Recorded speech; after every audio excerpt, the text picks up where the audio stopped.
Welcome to bird media. నేను మీ పవన్ కృష్ణమూర్తి. ముందుగా మీకు ఇక్కడ ఒక వీడియో వినిపిస్తా. రాజ్యాంగంలో చెప్పినటువంటి అన్ని ప్రాంతాలకు సంపద అనేది పంపిణీ చేయాలన్నటువంటి మార్గదర్శక సూత్రాలకు వ్యతిరేకంగా మళ్ళీ మీరు డబ్బంతా చివరి దశలో ఇంత అనుభవం కలిగినటువంటి మీరు మళ్ళీ ఖర్చు పెడుతున్నారు. అక్కడ మళ్ళీ ఈరోజు ఏదో ఒక రోజు ప్రమాదం పొంచి ఉంది. ఇంకొక రాష్ట్రం ఏమో మనకి డిమాండ్ అయినా తర్వాత తరాలు చేస్తారు.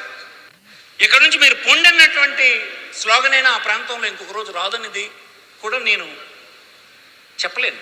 ఇది ఎంత మాత్రం ఆమోదయోగ్యం కాదని మీకు మనవి చేస్తాను. ఇది ఎందుకో తెలుసా? ఇది ధర్మాన ప్రసాదరావు గారు ఇది ఎందుకు మాట్లాడారో తెలుసా? ఇప్పుడు ఆయన అన్నటువంటి మాటల్లో రెండు విషయాలు మనం గుర్తుపెట్టుకోవాలి. రాజ్యాంగపరంగా అన్ని ప్రాంతాల్లోనూ కూడా ఖర్చు అనేది జరగాలి అనేటువంటి పాయింట్ చెప్తున్నారు. ఏంటి? సంపద పంపిణీ జరగాలి అనే పాయింట్ చెప్తున్నారు. రెండోది, చివరి దశలో ఎవరికి చివరి దశ అంటే ముఖ్యమంత్రిగా చంద్రబాబు నాయుడు గారి గురించి మాట్లాడుతూ ఆయనకి చివరి దశలో ఇలాంటి తప్పుడు పనులు అంటూ మాట్లాడుతున్నారు. అంటే చివరి దశను వీళ్ళు ఎలా డిసైడ్ చేస్తున్నారు? అంటే ఏం కోరుకుంటున్నారు వీళ్ళు?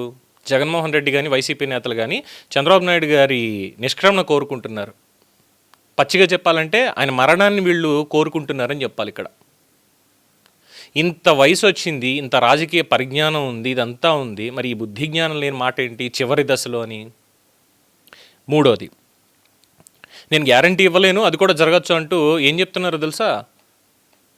భవిష్యత్తులో ప్రత్యేక రాష్ట్రం కావాలి, మీరందరూ ఇక్కడి నుంచి పొండి. ఎవరిని ఎక్కడి నుంచి పొమ్మంటున్నారు? అంటే వీళ్ళు కోరుకునేది ఏంటంటే టైటిల్లో పెట్టిన దానికి చాలా సింపుల్గా చెప్పేసేయచ్చు. దీనికి సంబంధించి మిగతా డీటెయిల్స్ అని చూద్దాం. బట్ ఇక్కడ సింపుల్గా కంక్లూడ్ చేయాల్సింది ఏంటంటే అమరావతి రాజధానిగానే ఉంటుంది, ఇల్లు ఇక్కడే కట్టుకున్నాము, ముఖ్యమంత్రికి ఇల్లు లేదు, మిగతా వాళ్ళకి ఇల్లు లేదు, వాళ్ళందరూ పక్క రాష్ట్రాల నుంచి వస్తున్నారు అన్నటువంటి ఆరోపణ 2019 ఎన్నికల ముందు చేశారు. సరే, ఇల్లు ఆఫీసు కట్టారు. తీరా వచ్చిన తర్వాత చేసింది ఏంటి? 3 రాజధానులు అన్నారు, విశాఖ, అమరావతి, కర్నూలు అని. కోర్టులోనేమో కర్నూలు లేదు, అసలు న్యాయ రాజధాని కింద లేదు, సుప్రీంకోర్టు గైడ్లైన్స్ మాకు లేవు కాబట్టి, వాళ్ళ ఆమోదం లేదు కాబట్టి, హైకోర్టును కూడా మేము సంప్రదించకుండా మేము చెప్పేశాం కాబట్టి ఇక్కడ ఉన్న 2 రాజధానులు అని అక్కడికన్నారు. అయిపోయింది. మళ్ళీ సరే ఓడిపోయారు, 24లో వచ్చారు. వచ్చిన తర్వాత ఏం చేస్తున్నారు? ఇప్పుడు మళ్ళీ మా వీగన్ అంటే మచిలీపట్నం, విజయవాడ, గుంటూరు అని మొదలుపెట్టారు, అమరావతిని పక్కన పెట్టేసి. ఇప్పుడు వచ్చి చేసేది ఏంటంటే ప్రత్యేక రాష్ట్రం. ఉత్తరాంధ్ర నుంచి, ఉత్తరాంధ్రలో అది ప్రత్యేకం కేవలం ఉత్తరాంధ్రకి మాత్రమే. ఉత్తరాంధ్ర అంటే విశాఖపట్నం, శ్రీకాకుళం, విజయనగరం, ఉమ్మడి జిల్లాలు, ఈ మూడిటికి సంబంధించినటువంటి ప్రజలు మాత్రమే ఉండాలి, మిగతా వాళ్ళందరూ బయటికి పోండి, మాకు అవసరం లేదు, ప్రత్యేక రాష్ట్రం ఇచ్చేసేయండి. అంటే ఏమనాలి వీళ్ళని? సో ఇక్కడ రాజ్యాంగ సూత్రాలను ప్రస్తావిస్తూ అమరావతి అభివృద్ధి మీద మాజీ మంత్రి ధర్మాన ప్రసాదరావు చేసినటువంటి వ్యాఖ్యలు మనం ఇప్పుడు చూసాం కదా. ఇప్పుడు ఇదే రాష్ట్ర వ్యాప్తంగా చర్చనీయం అవుతున్నాయి. ఒకే చోట నిధులు ఖర్చు చేస్తే ప్రాంతీయ అసంతృప్తి పెరుగుతుందిట, చివరికి ప్రత్యేక రాష్ట్రం కావాలి మాకు అనే నినాదాలు కూడా రావచ్చుట. ఇది ఆయన హెచ్చరిక. సో ఇక్కడ అమరావతిని వ్యతిరేకించడానికి వైసీపీకి ఇప్పుడు మాత్రమే ప్రాంతీయ సమతుల్యత గుర్తొచ్చిందా? మరి అధికారంలో ఉన్నప్పుడు ఈ సూత్రం ఎక్కడికి పోయింది? కాకులు ఎత్తికెళ్ళాయా? అమరావతిని రాష్ట్ర రాజధానిగా అభివృద్ధి చేయడం అంటే రాష్ట్రంలో మిగతా ప్రాంతాలని అభివృద్ధి చేయకపోవడం అనేది కాదు అని వీళ్ళ బుర్రలకు ఎప్పుడు తెలుస్తుంది?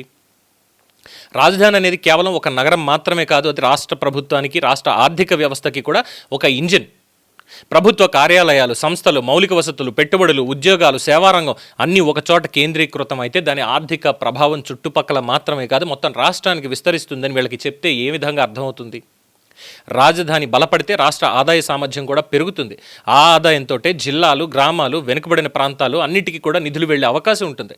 మరి ఈ ప్రాథమిక ఆర్థిక సూత్రం తెలియనంత అమాయకత్వం ధర్మాన ప్రసాదరావుకి, వైసీపీ నేతలకి ఉందని ఎవరు అనుకోరు. అందులోనూ ఆయన రెవెన్యూ మంత్రిగా చేసి మేక కథ కూడా చెప్పారు, అప్పట్లో చాలా ఫేమస్ అది. మరి ఇక్కడ వైసీపీ రాజకీయాల్లో కనిపిస్తున్నటువంటి ఈ డబల్ స్టాండర్డ్ ఇక్కడ బయటపడుతుంది. అమరావతి మీద పెట్టే ప్రతి రూపాయి కూడా అది ఏదో ఒక ప్రాంతానికి మాత్రమే ఖర్చుగా కనిపిస్తుంది వాళ్ళకి. కానీ వాళ్ళ హయాంలో రాజధాని విషయంలో తీసుకున్న నిర్ణయాల మీద మాత్రం ఇదే ప్రాంతీయ సమతుల్య సిద్ధాంతం ఎందుకని వర్తించలేదు వీళ్ళకి? ఒక రాష్ట్రానికి రాజధాని ఎక్కడ ఉండాలి, ఎక్కడ ప్రభుత్వం యంత్రాంగం పనిచేయాలి, పెట్టుబడులు ఎక్కడికి రావాలనే అంశాల మీద స్పష్టత అనేది లేకుండా రాష్ట్రాన్ని 5 ఏళ్ల పాటు ఒక ప్రయోగశాలగా మార్చేసి ఇష్టారీతిన ఆడుకున్నది ఎవరు? 3 రాజధానుల పేరుతో ప్రజల్లోనూ, పెట్టుబడిదారుల్లోనూ, ఉద్యోగ వర్గాల్లోనూ ప్రపంచవ్యాప్తంగా అసలు అనిశ్చితిని సృష్టించింది ఎవరు? మరి ఇప్పుడు అదే వైసీపీ నేతలు అమరావతి మీద ఏకంగా రాజ్యాంగం, ప్రాంతీయ సమానత్వం అంటూ ఇప్పుడు క్లాసులు బీగుతున్నారు. ఇది చూస్తుంటే ప్రజలకు వచ్చే అనుమానం ఏంటి తెలుసా? దయ్యాలు వేదాలు వల్లిస్తున్నాయి అని. ఇక్కడ అభివృద్ధి అనేటువంటిది కూటమి ప్రభుత్వం కేవలం అమరావతికి మాత్రమే పరిమితం చేసిందా? లేదే. భోగాపురంలో ఇంటర్నేషనల్ ఎయిర్పోర్ట్ వచ్చింది, విశాఖపట్నంలో డేటా హబ్స్ వస్తున్నాయి, మొత్తం రాయలసీమ అంతా కూడా ఆటోమొబైల్ హబ్ కింద మారుతోంది, మ్యానుఫ్యాక్చరింగ్ హబ్గా మారుతోంది, శ్రీ సిటీ మొబైల్ వీటన్నిటికి సంబంధించి ఇలా ఎన్నున్నాయి. ప్రతి చోట కూడా ఏదో ఒక ఇండస్ట్రీ వస్తుంది, పెడుతోంది. అమరావతిలో క్వాంటమ్ వ్యాలీ వస్తుంది, రేపు పొద్దున ఐటీ ఇండస్ట్రీ కూడా వైజాగ్ నుంచి అమరావతి నుంచి కింద దాకా వెళ్తుంది. అక్కడ జరుగుతున్నటువంటి పనులు క్షేత్రస్థాయిలో ఇవన్నీ కూడా సమాధానం చెప్తున్నాయి. రాయలసీమలో నీటి వనరులు, పరిశ్రమలు, మౌలిక వసతుల మీద దృష్టి పెట్టారు. ఉత్తరాంధ్రలో భోగాపురం ఇంటర్నేషనల్ ఎయిర్పోర్టు, అలాగే పోర్ట్లు, పారిశ్రామిక పెట్టుబడులు, ఫార్మాలు, ఈ ప్రాజెక్టులు అక్కడ ప్రాధాన్యత ఇస్తున్నారు. విశాఖపట్నాన్ని ఐటీ టెక్నాలజీ పెట్టుబడుల కేంద్రంగా ఆల్రెడీ తీర్చిదిద్దుతున్నారు. ఒకవైపు అమరావతి రాజధానిగా నిర్మాణం జరుగుతోంది, ఇంకోవైపు రాష్ట్రంలో ఇతర ప్రాంతాలకి ప్రత్యేక ఆర్థిక బలాన్ని తీసుకురావాలన్న ప్రయత్నం కూడా సక్సెస్ఫుల్గా జరుగుతోంది. మరి ఉత్తరాంధ్ర సీనియర్ నేతకి ఈ అభివృద్ధి ఎందుకు కనిపించట్లేదు? ఇదే ప్రశ్న. ఉత్తరాంధ్రకి పెట్టుబడులు వస్తే అది ప్రాంతీయ సమతుల్యత, రాయలసీమలో పరిశ్రమలు వస్తే అది సమతుల్య అభివృద్ధి. కానీ అమరావతిలో రాజధాని మౌలిక వసతులు ఇవి నిర్మిస్తే మాత్రం అది ఒకే ప్రాంతం మీద ఖర్చు ఎలా అవుతుంది అసలు? ఇది సిద్ధాంతమా, లేదంటే రాజకీయానికి అవసరానికి మార్చుకునేటువంటి వాదమా, పిడివాదమా? అంటే వీళ్ళ రాజకీయాల్లో ఇంకో పెద్ద విచిత్రం ఉంటుందండి. అధికారంలో ఉన్నప్పుడేమో అభివృద్ధి పేరుతో తీసుకున్న నిర్ణయాలు వీళ్ళు సమర్థించుకుంటారు ప్రతి దాన్ని కూడా. ప్రతిపక్షంలోకి వచ్చిన తర్వాత మాత్రం అదే అభివృద్ధిని ప్రాంతీయ వివక్షగా చిత్రీకరిస్తూ ఉంటారు. అంటే నిన్నటిదాకానేమో ఒక విధానం, ఈరోజేమో ఇంకో విధానం. ప్రజలు మాత్రం ఇక్కడ గమనించరు అనుకుంటున్నారు చూసారా, అది వీళ్ళ నేతల యొక్క పొరపాటు. ఎగ్జాంపుల్ చెప్పాను కదా, అమరావతి రాజధానిగా ఒప్పుకుంటున్నాము, 13 జిల్లాలు చిన్న రాష్ట్రాన్ని ముక్కలు చేయడం ఇష్టం లేక అంటే అప్పుడే వాళ్ళకు ఉంది, అప్పుడే వాళ్ళకి చాలా క్లియర్గా ఉంది. రాష్ట్రాన్ని ముక్కలు చేయాల్సిందే ఎలాగైనా, రాజధాని నిర్మాణాన్ని అడ్డుకోవాల్సిందే ఎలాగైనా. అందుకే కదా మొన్నటిదాకా కూడా సీడ్ యాక్సెస్ రోడ్డుకి కానీ మిగతా నిర్మాణాలకు సంబంధించి కానీ రైతులు కొంతమంది పొలాలు ఇవ్వకుండా ఉన్నారు. ఎవరు అడ్డం పడ్డారు? వైసీపీ కాదా వాళ్ళందరి దగ్గర ఉన్నది? 29 గ్రామాలకు సంబంధించి మొత్తం 34,000 ఎకరాలు 29,000 పైచిలకు రైతులు ఇస్తే కేవలం 10-20 మంది రైతులు ఇవ్వకుండా అడ్డుకుని ప్రధాన నిర్మాణం ఇంకా పూర్తవ్వాలి అనుకున్న చోట అడ్డుకుని వాళ్ళు ఇన్నాళ్ల పాటు అభివృద్ధిని చేసిందానికి కారణం ఎవరు? పోనీ ఇక్కడ రాజధాని నిర్మాణాన్ని అడ్డుకుంటే ఈ జిల్లాల్లో ఉన్నటువంటి ఇతర ప్రాంతాలు ఇవన్నీ అభివృద్ధి చెందిపోతాయా? ఒక బలమైన పరిపాలన, ఆర్థిక కేంద్రం అనేది లేకుండా రాష్ట్రం మొత్తం పెట్టుబడులను ఆకర్షించగలదా? తెలంగాణకి హైదరాబాద్ ఉంది. హైదరాబాద్ను చూసే భారతదేశంలో పెట్టుబడులు సౌత్ ఇండియాకి పెట్టుకోవాలి అన్నప్పుడు ప్రధానంగా చూసేటువంటి సిటీలు ఏంటి? సరే, కేరళని కొంచెం పక్కన పెడదాం. కేరళని పక్కన పెడితే తమిళనాడు, చెన్నై ఉంది, చెన్నైని చూస్తున్నారు క్లియర్గా వాళ్ళు. కర్ణాటక ఉంది, బెంగళూరుని చూస్తున్నారు, మైసూరుని కూడా చూస్తున్నారు. తెలంగాణకు వచ్చేసరికి హైదరాబాద్ని చూస్తున్నారు. మరి ఆంధ్రాకి వస్తే దేన్ని చూడాలి? 3 ముక్కలాట్లో దేన్ని చూడాలి? మావిగన్లో దేన్ని చూడాలి? తాడేపల్లిని చూడాలా, యలహంకని చూడాలా, లేదు పులివెందులు చూడాలా? ఈ మాత్రం అర్థం కాదా? అరే, పసిపిల్లాడికి అర్థమవుతుంది, స్కూల్కి వెళ్ళే పిల్లాడికి. ఇంత పెద్ద రాజకీయ అనుభవం ఉన్నటువంటి నేతలు వీళ్ళందరికీ అర్థం కాదు అనడం సమంజసం కాదు. అర్థమవుతుంది, కానీ పిడివాదం. మాకు అధికారం లేదు, మా పార్టీ సిద్ధాంతం ఇదే, మేము అడ్డుకుని తీరాలి, మేము ఏం చేసినా మేమే చేయాలి తప్పితే వేరే వాళ్ళు చేయకూడదు అనేటువంటి ఒక దుర్మార్గమైనటువంటి ఆలోచన. ఇక్కడ అమరావతిని నిర్మించడం అంటే అది ఉత్తరాంధ్రకి వ్యతిరేకం ఎలా అవుతుంది? రాయలసీమకు వ్యతిరేకం ఎలా అవుతుంది అసలు? అలాగే విశాఖను అభివృద్ధి చేస్తున్నారు అంటే అది అమరావతికి, రాయలసీమకి వ్యతిరేకమా? రాష్ట్రానికి ఒక రాజధాని ఉండడం అనేది ప్రతి ప్రాంతానికి కూడా ఒక ఆర్థిక ఇంజిన్ ఉండడం, ఈ రెండు కలిపి సాధ్యం. అందుకే ఇక్కడ వైసీపీ నేతలు ముందుగా ఒక విషయాన్ని స్పష్టం చేయాలి.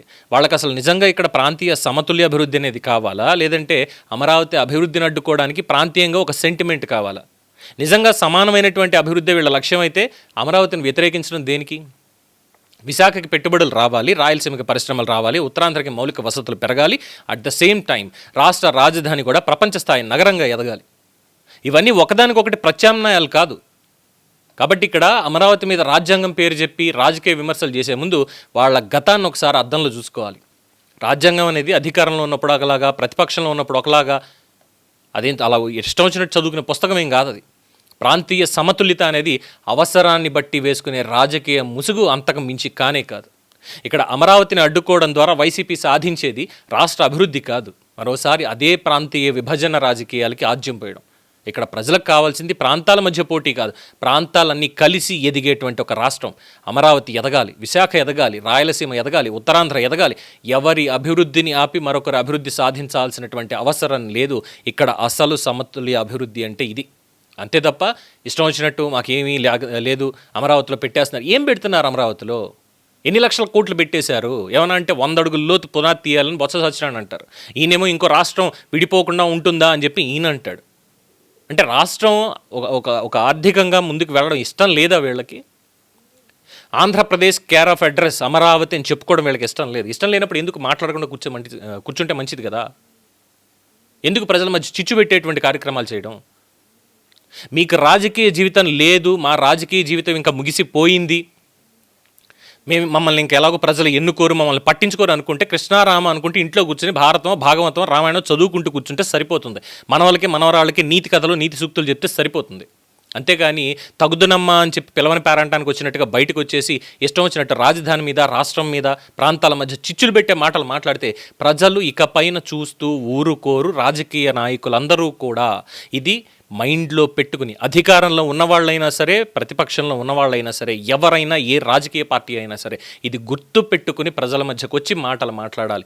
మైక్ ఉంది కదా అని ఇష్టం వచ్చినట్టు రోడ్డు మీదకి వచ్చి మేము మాట్లాడేస్తాము, రాష్ట్రం విడిపోకుండా ఉంటుందా, భవిష్యత్తులో ఇక్కడ ఉన్న వాళ్ళందరూ వెళ్ళిపోండి అంటే విశాఖపట్నంలో ఎవరున్నారండి? ఆంధ్రులు కాదా? దేనికి విడగొడతారు? వైసీపీ చూడండి, కావాలంటే ఇక్కడ 3 రాజధానులు అన్నారు, మావిగన్ అంటున్నారు. ఈ రెండు అంతకుముందు తీసుకెళ్ళి ప్రత్యేక రాయలసీమ, గ్రేటర్ రాయలసీమ, ప్రత్యేక రాయలసీమ రాష్ట్రం అన్నారు. ఇప్పుడు వచ్చి మళ్ళీ ఉత్తరాంధ్రను వేరే రాష్ట్రం అంటున్నారు. అంటే ఏంటి? పూర్తిగా నరికేసి ఏం చేద్దామని? ఎందుకంత కడుపు మంట? ప్రజలారా గుర్తుపెట్టుకోండి, ఒక సామాన్యుడిగా మాట్లాడుతున్నటువంటి మాట. రాజకీయ నాయకుడు ఈరోజు వస్తాడు, రేపు పోతాడు, కానీ ఇక్కడ ఉండాల్సింది ప్రజలు, మన భవిష్యత్తు, మన తరతరాల భవిష్యత్తు, భావితరాల వాళ్ళకి ఏమిస్తాం అది గుర్తుపెట్టుకోండి. వీళ్ళ మాట్లాడే మాటలు ఆలోచించి చూడండి. దీని మీద మీ అభిప్రాయం తెలియచేయండి. చూస్తూనే ఉండండి ది బర్డ్ మీడియా. ఈ వీడియో మీకు నచ్చినట్లయితే లైక్ చేయండి, షేర్ చేయండి, సబ్స్క్రైబ్ చేయండి. మరిన్ని అప్డేట్ల కోసం మా వాట్సాప్ ఛానల్ను ఫాలో చేయండి.